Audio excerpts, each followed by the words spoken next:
Hello students, welcome to my channel. This is Roshan Sharma. चलिए media student 8 class second language आप लिख चुके हैं। एक बार पेपर रिव्यू चेक कीजिए, कितने आपने सही लिखे कितने गलत, एक बार हम चेक करेंगे। पहले यहाँ पर एक पैराग्राफ दे रखा है, देखिए। श्रीकृष्ण द्वारका को राजु। श्रीकृष्ण द्वारका के बादशाह है। ద్వారకాలో శ్రీకృష్ణుడు ఉండే భవనం ఎంతో అందంగా ఉండేది। जहाँ पर द्वारका शहर में श्री कृष्ण रहते सो बिल्डिंग, यह घर बहुत ही खूबसूरत है।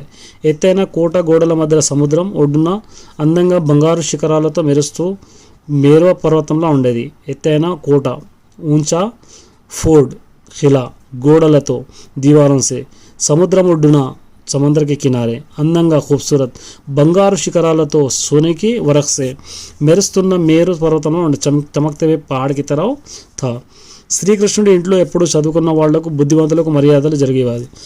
श्रीकृष्ण के घर में हमेशा पढ़े से लोगों को, అకల్మంద్ लोगों को बहुत ज़्यादा రెస్పెక్ట్ दी जाती थी। ద్వారకా నగరానికి చాలా దూరంలో ఒక చిన్న పల్లెలో సుధాముడు అనే పండితుడు ఉండేవాడు। ద్వారకా नगर शहर के एक छोटे से गांव में सुधामुడు कहने वाला एक पंडित रहता था। గొప్పగా చదువుకున్నాడు, अच्छी तरह पढ़ा लिखा था, చాలా అభిమానం కలవాడు, बहुत इज्जत से रहता था या बहुत ही రెస్పెక్ట్ఫుల్ इंसान था। సత్యాన్ని ధర్మాన్ని దైవంగా నమ్ముతున్నాడు, सच्चाई को और इंसाफ को खुदा की तरह चाहता था। సుధాముని की సంతానం ఎక్కువ, उसको बहुत बच्चे थे, मतलब संतान बहुत थी। వాళ్ళు పోషించడం అతనికి దినగండమైంది। उन लोगों को पालना बहुत उसको मुसीबत हो रहा था। ఆకలి మలమలలాడుతున్న పిల్లలను ఇల్లాలని పోషించలేక ఎన్నో ఇబ్బందులు పాలైనాడు।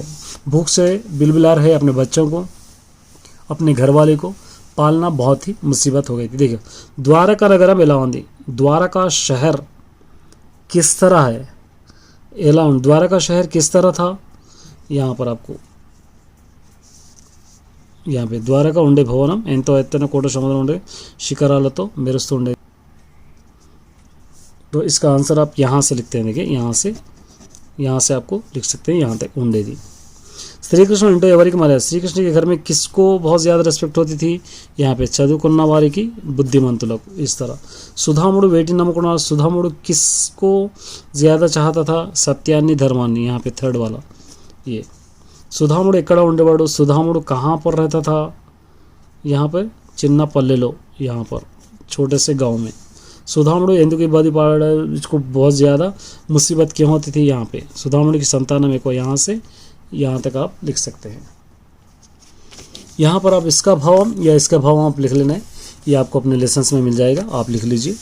यहाँ पे देखिए एक answer, major Arthur Cotton Godavari Dhaleswaram వద్ద ఆనకట్ట కట్టడానికి నిర్మించారు। మేజర్ अर्थर काटन बोलने वाला गोदावरी नदी पे धलेश्वरम के पास एक डैम बनाने का सोचा। నీరు లేని కాలంలో ఆనకట్ట రహదారిగా ఉపయోగించవచ్చు। पानी अगर नदी में नहीं रहा तो उस वक्त हम लोग इस डैम को रास्ते की तरह यूज़ कर सकते हैं।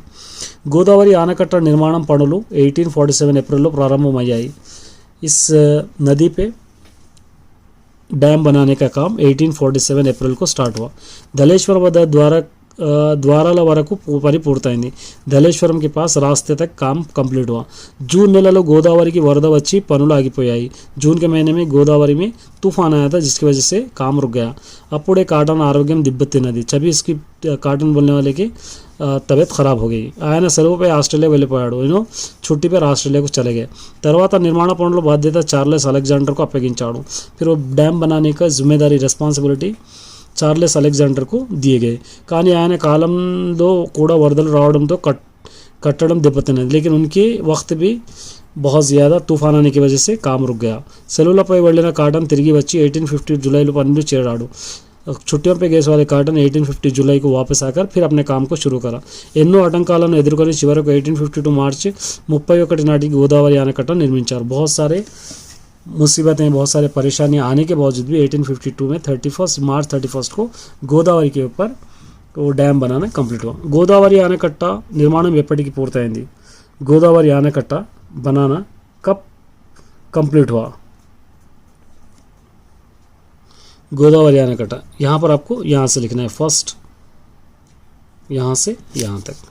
गोदावरी आनकट्टा पर निर्माण ये संवत्सరం, ये कब शुरू हुआ, यहाँ से अप्रैल यहाँ से। चार्लेस अलेक्जेंडर आनकट्टा निर्माण पనుల బాధ్యత ఎందుకు అప్పగించాడు। इस चार्लेस अलेक्जेंडर को अपनी रिस्पॉन्सिबिलिटी क्यों दिया। तो यहाँ पर आपको जूनियर वर्ग चाय की पटा यहाँ पे काटन आरोग्यम दెబ్బతిన్నందుకు यहाँ तक आपको लिख सकते हैं। కాటన్ మళ్ళీ ఎప్పుడు పనిలో చడైన फिर दोबारा कब अपने काम में ज्वाइन हुई यहाँ पे సెలవుపై వెళ్ళిన కాటన్ जुलाई పనిలో చేరాడు यहाँ तक। गोदावरी ఆనకట్ట ఎక్కడ కట్టారని నేను ये कहाँ पर बनाना सोचे यहाँ पर मेजर अर्थ है गोदावरी धलेश्वरम वद्दा यहाँ पर आपको 5th गोदावरी धलेश्वरम वद्दा इस तरह आप इसको लिख सकते हैं। अब ये देखिए शिवम गाड़िदा का पोएट इंट्रोडक्शन आपको लिखना है। शतक पद्याలు पढ़े ना इससे क्या फ़ायदे हैं आपको लिखना है। स्वाति टीचर कैसा पढ़ लिया इसका आंसर आपको लिखना है। हम अपन हमेशा डेयर्सनेस से रहना है क्यों उसके बारे में आपको लिखना है। यहाँ पे देख रहे हैं प्रकृतिलोनी ये दृश्याన్ని పిల్లలకు नेचर का कौन सा सीनर कौन से सीनरी बच्चों को अच्छी लगती है लिखना है। దుష్టులైన బలవంతుల స్నేహం చేయకూడదు ఎందుకు రాయండి। ये सिमम गाड़िदा का लिखना है। ये सारांश मतलब हमारे से ताकतवर लोगों से दोस्ती नहीं करना क्यों। అందరికంటే పెద్ద మూర్ఖి నేనే सबसे बड़ा बेवकूफ़ मैं ही हूँ बोलकर मंत्री क्यों कहा समझाओ। डब्बू लोकानिकी दवासम दौलत के लिए ही पूरी दुनिया धुक जाती है क्यों इसके बारे में आपको लिखना है। पढ़ाई का इंपॉर्टेंस बताते हुए दोनों फ्रेंड्स के बारे में कन्वर्सेशन लिखना है। ये आपके फ्रेंड्स को मुबारकबाद देते हुए जन्मदिन की ग्रीटिंग कार्ड बनाना है। यह दोस्ती की स्पेशलिटी के बारे में 4 स्लोगन्स आपको लिखना है। इस तरह ये होगा आपका। उसके बाद हम देखेंगे पार्ट बी। पार्ट बी भी बहुत आसान है देखिए क्योंकि 20 मार्क्स आपको दे सकता है। पार्ट बी क्या है। पार्ट बी में ओन सेंटेंसेस आपको यहाँ पे लिखना है।